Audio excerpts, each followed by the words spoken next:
Buenas tardes, mi nombre es Cecilia Linder y hoy vamos a hablar sobre un motivo de consulta que es muy frecuente en la actividad diaria y es la ictericia.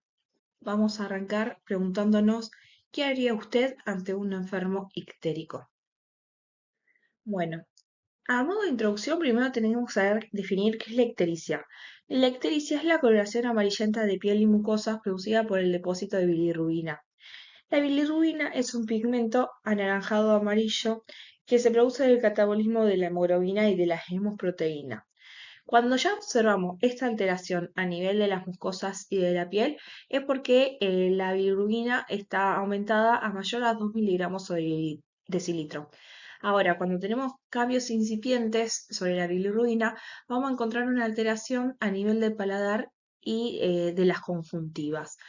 Para esto tenemos que saber cuál es el valor normal de la bilirrubina en sangre, y es de 0,3 a 1 miligramo sobre decilitro. Bueno, con respecto a lo que es la fisiopatología, como hablábamos en la definición de ictericia, la bilirrubina es formada en el sistema retículo endotelial mediante el catabolismo de las hemoglobinas y de la hemoproteína.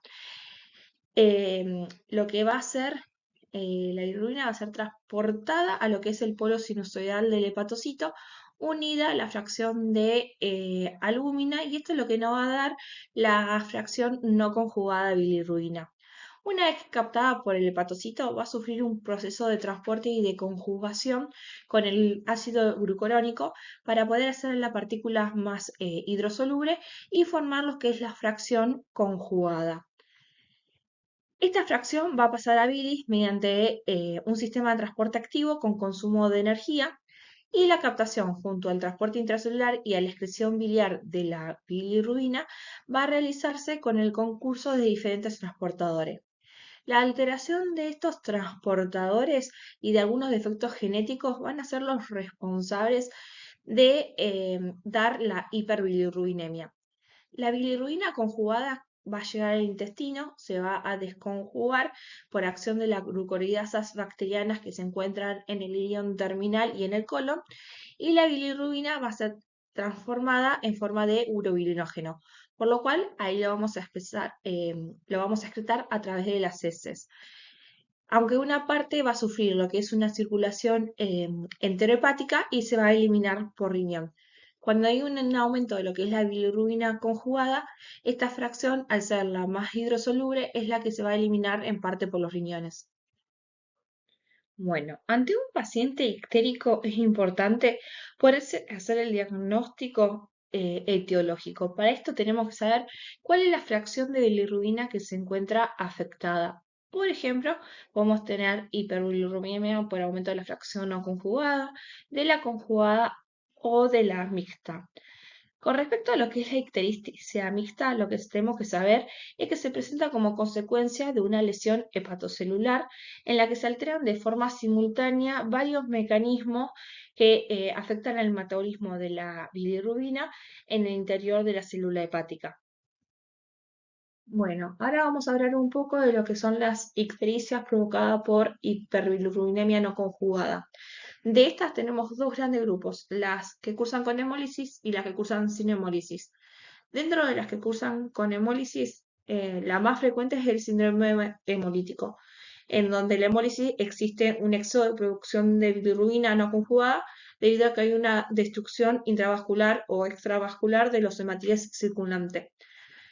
En este caso, los valores de bilirrubina no suelen exceder los 4 miligramos diarios. El diagnóstico suele ser fácil si tenemos la presencia de anemia, reticulocitos, hiperciridemia, disminución de los valores plasmáticos de aptoglobina, proliferación eritrobrástica de la médula ósea y una vida media de los hematíes más acortadas.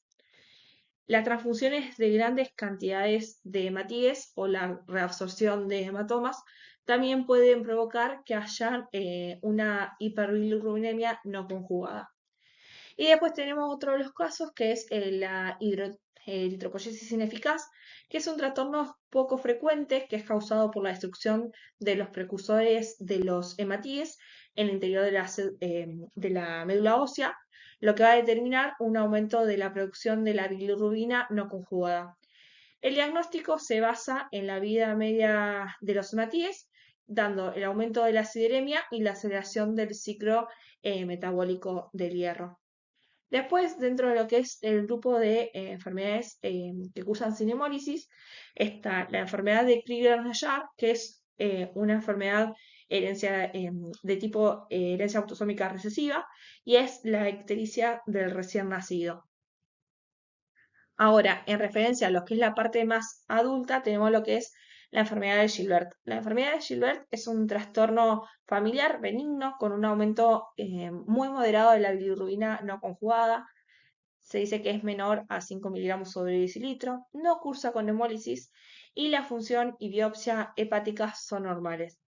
Es poco frecuente, aparecen entre el 2 y el 5% de la población, se hereda de forma autosómica recesiva y se habla de que hay una mutación en el gen que es promotor de la gluconeotransferasa que ocasiona un descenso notable de la actividad enzimática.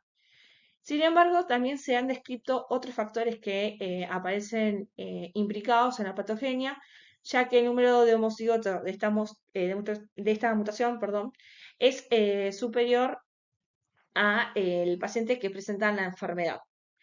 La sospecha diagnóstica se establece tras una exploración médica de rutina o cuando el paciente se realiza un laboratorio por otra causa. La ictericia es muy moderada e intermitente y puede ser más evidente durante cuadros de infección, de embarazo o incluso también puede ser durante la menstruación. El ayuno prolongado también a veces puede favorecer a que haya un aumento de la bilirrubina no conjugada. El diagnóstico se basa en lo que es el aumento moderado de la bilirrubina no conjugada, la ausencia de hemólisis y la normalidad rigurosa de la función hepática. Se puede confirmar también mediante una prueba del ayuno que se llama dieta FAMIN 74 horas, en la que se observa un aumento de la bilirrubina no conjugada del 50% por encima del valor normal. Con respecto a lo que son las ictericias por hiperbilirrubinemia conjugada, aparte de lo que es laboratorio de sangre, tenemos que hacer una ecografía para ver si están relacionadas con estasis o no. Dentro de las que están relacionadas con estasis, la dividimos en intrahepática y extrahepática. Lo que tenemos que tener en cuenta que en este tipo de ictericia, además, también se puede manifestar acompañada de coluria, de acolia y ocasionalmente puede haber prurito intenso. En el laboratorio, aparte de lo que es el aumento de la fracción conjugada de la bilirrubina, también podemos encontrar alteración de lo que es la fosfatasa alcalina, de la gamma-glutaminil transferasa, del colesterol total y del esterificado. Según la localización de la colestasis, la tenemos en intra o extrahepática y también la podemos clasificar según la cronología en aguda o en crónica. Y desde el punto de vista etiológico también pueden ser provocadas por un montón de causas.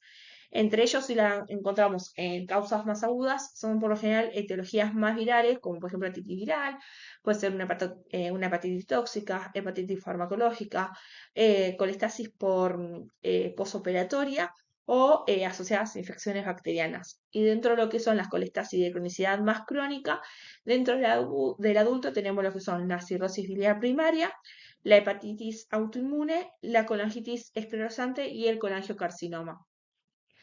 Con respecto a aquellas etiologías donde cursan sin colestasis, tenemos dos enfermedades que son autosómicas recesivas, que es, por ejemplo, la enfermedad de Duane-Johnson y la enfermedad de Rotor. Estas son etiologías muy poco frecuentes. En lo que respecta al esquema de diagnóstico de la evaluación de la ictericia, tenemos que tener en cuenta que la evaluación inicial debe incluir una anamnesis bien detallada, una exploración física completa y estudios de laboratorios generales. En lo que respecta a la anamnesis, es muy importante poder saber la forma de presentación de la ictericia, porque esto nos puede dar mucho, orientar, perdón, sobre lo que es el posible diagnóstico de cuál está causando la ictericia. Por ejemplo, si es de causa brusca y progresiva, podemos pensar en una hepatitis aguda. Si ahora estamos ante una sospecha de una colidocolitiasis, esta puede ser de curso más brusco y oscilante. o, por ejemplo, en la presencia de la colangitis esclerosante o de la cirrosis biliar primaria, es de progresión lenta. También tenemos que interrogar sobre los síntomas que son acompañantes. Por ejemplo, si tenemos presencia de dolor abdominal, en dónde duele, en dónde irradia, desde cuándo, qué agrava, qué alivia, si se acompaña o no de coluria, de acoria, se acompaña de prurito, si está asociado a un malestar general, a anorexia, a náusea, a vómito, a pérdida de peso. ¿Es una ictericia caliente, una ictericia fría? Esto lo que nos va a diferenciar es si cursa o no con fiebre. Tenemos que interrogar también sobre la ingesta de fármacos, de alcohol, la epidemiología. Y así también es importante poder indagar sobre antecedentes familiares o historia en la familia de ictericia. Con respecto a lo que es la exploración física, antes de ir a comprobar la existencia de ictericia, que la vamos a buscar en piel, en mucosas, en paladar, tenemos que evaluar primero el sensorio del paciente. Esto nos da mucho dato que puede llegar a pensar en la causa diagnóstica de la ictericia. Después vamos a buscar hallazgos o datos que nos pueden orientar al diagnóstico, como puede ser la presencia de ascitis, de circulación colateral abdominal, eritema palmar o las arañas vasculares, las telangiectasias, la hipertrofia parotidia o de Dupuytren, las lesiones de rascados, las adenomegalia, hacer lo que son las técnicas de frapping o la distribución del vello. Cuando vamos a revisar el abdomen, aparte en el momento de hacer la palpación, tenemos que palpar si hay visceromegalia o no. Si encontramos hepatomegalia, esta es dolorosa, es blanda, es dolorosa y dura. ¿Cómo son los bordes? ¿Qué consistencia tiene esa palpación de la hepatomegalia? Lo mismo si llegamos a palpar en lo que es en el hipocondrio derecho un MURF positivo, que nos está hablando de una vesícula palpable y dolorosa, o también ver si se acompaña o no de la presencia de esplenomegalia. Bueno, ante todo paciente ictérico es importante poder saber combinar los datos de la evaluación clínica con los marcadores analíticos, puesto que esto nos va a proporcionar una elevada probabilidad de obtener un enfoque diagnóstico. Así depende qué es lo que pensamos, lo que le podemos solicitar. Pero principalmente todo paciente que vayamos a estudiar por alteración del hepatograma tiene que tener un hemograma con un recuento de plaquetas, una función renal. Dentro del hepatograma, aparte de lo que es ver la bilirrubina directa e indirecta y la bilirrubina total, también tenemos las transaminasas hepáticas. Por ejemplo, la TGO se encuentra en el citosol y mitocondria de los hepatocitos, pero también se encuentra en el músculo cardíaco y esquelético, cerebro, riñón. La TGP es exclusiva de hígado, es indicador de lesión celular, y la FAL, el 80% es de origen biliar y su aumento indica la alteración en el flujo biliar. Después tenemos la GGT, que va a definir procesos hepáticos junto a la FAL y además se usa para seguimiento de los inductores hepáticos como ingesta aumentada de alcohol, tiempo de coagulación, serologías virales y también podemos solicitar, si sospechamos, por ejemplo, de un curso de hemólisis, aptoglobina y CUMS directa, y también solicitar albúmina, porque como habíamos explicado inicialmente, la bilirrubina se transporta unida a albúmina. Entonces, ante una alteración del hepatograma, tenemos que pensar en diferentes diagnósticos diferenciales que nos va a dar esta alteración, ya sea causas de miopatías, óseas, fisiológicas, endocrinas, fármaco, y si estamos ante presencia de una alteración del hepatograma de causa hepática, lo tenemos que clasificar en tres patrones: en hemólisis, lesión hepatocelular, y como ya hablamos al inicio, colestasis intra o extrahepática. Ahora jugando un rol con lo que más o menos, haciendo ahí un juego de lo que tenemos alterado en el laboratorio, qué es lo que nos puede tener causado. Por ejemplo, si tenemos una albúmina disminuida, tenemos que pensar en causas extrahepáticas, por ejemplo, una enteropatía, un síndrome nefrótico, una desnutrición. Si la FAL está aumentada, aparte de un fallo hepático que vimos que el 80% es de causa hepática, el 20% puede estar relacionado a enfermedades óseas, a embarazos, a neoplasias. Tenemos una TGO aumentada que no es específica del hígado. Pensar en otros daños, por ejemplo, en los infartos agudos de miocardio, en la miopatía, La bilirrubina indirecta aumentada la vamos a ver en hemólisis y una alteración en el tiempo de coagulación en pacientes que están usando anticoagulantes vía oral, uso de antibióticos o un síndrome de mala absorción. A modo de repaso, ictericia sinónimo de aumento de bilirrubina. Ictericia hemolítica, como les dije al principio cuando hablábamos de la clasificación, rara vez va a exceder los 5 miligramos sobre decilitro de la bilirrubina que dosemos. Y hay que tener en cuenta que la hemolítica va a tener un predominio de la indirecta. Ahora, ictericia de causa hepatocelular, el aumento va a ser gradual y creciente, y en aquellas que son de ictericia obstructiva, puede haber una meseta que llegue aproximadamente a 30 miligramos sobre decilitro. Entonces, si hacemos un laboratorio y vemos en el hepatograma que tenemos un aumento de la TGO y de TGP 10 veces mayor al valor normal, tenemos que pensar de una hepatonecrosis. Ahora, ¿cuándo sospechamos de una hepatitis viral? Cuando la TGP es mayor a las TGO. ¿Por qué? Porque la TGP es excluida del hígado, por lo tanto, va a ser el mejor indicador de lesión hepática. Cuando tenemos una TGO mayor que la TGP, tenemos que sospechar de hepatitis alcohólica. Si la FAL aumenta, tenemos que pensar en enfermedades obstructivas, colestasis. ¿Cómo la confirmamos la colestasis? Con una GGT aumentada. Si la GGT está aumentada sola y no tenemos alteración de la FAL, tenemos que sospechar en que el paciente haga consumo de alcohol. Si pedimos una LDH, tenemos LDH con ictericia, pero la LDH viene en un valor muy elevado, lo que tenemos que pensar es que haya una hemólisis o también puede ser alterado en hepatitis tóxica. Y un coagulograma alterado, lo que tenemos que tener en cuenta, si tenemos falla hepática más coagulograma alterado, estamos presentes hasta algo que puede evolucionar mal. Bueno, integrando lo que vimos al inicio sobre clasificación y lo que vemos ahora en alteración del laboratorio, tenemos patrones. Dentro de los patrones está la hemólisis. El paciente puede cursar con un cuadro asintomático o dolor en dorso o artralgias. Al examen físico podemos encontrar esplenomegalia y en el laboratorio lo que vamos a tener es una bilirrubina total aumentada a predominio de la indirecta con transaminasas normales, FAL normal, un tiempo de coagulación normal, una LDH aumentada y una aptoglobina baja. En lo que respecta en la lesión hepatocelular, el paciente va a cursar con náuseas, vómitos, fiebre, anorexia. Al examen físico encontramos como dato positivo una hepatomegalia blanda y puede o no asociarse a una esplenomegalia. En el laboratorio vamos a evaluar una bilirrubina total aumentada a predominio de la directa con TGP aumentada mayor a 10 y una FAL que puede estar aumentada de 2 a 3 veces por encima del valor normal. El tipo de coagulación puede o no estar aumentado y esto es lo que nos va a marcar evolución de la enfermedad.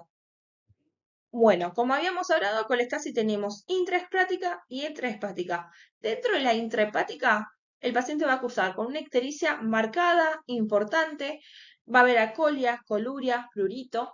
A la evaluación abdominal encontramos un hígado que está aumentado de tamaño, que es blando, y en el laboratorio encontramos una bilirrubina total que va a oscilar el valor con una bilirrubina directa que va a estar por encima del 50%, con una TGP aumentada de 2 a 5 veces, una FAL aumentada entre 3 a 5 veces el valor normal y una prolongación del RIN.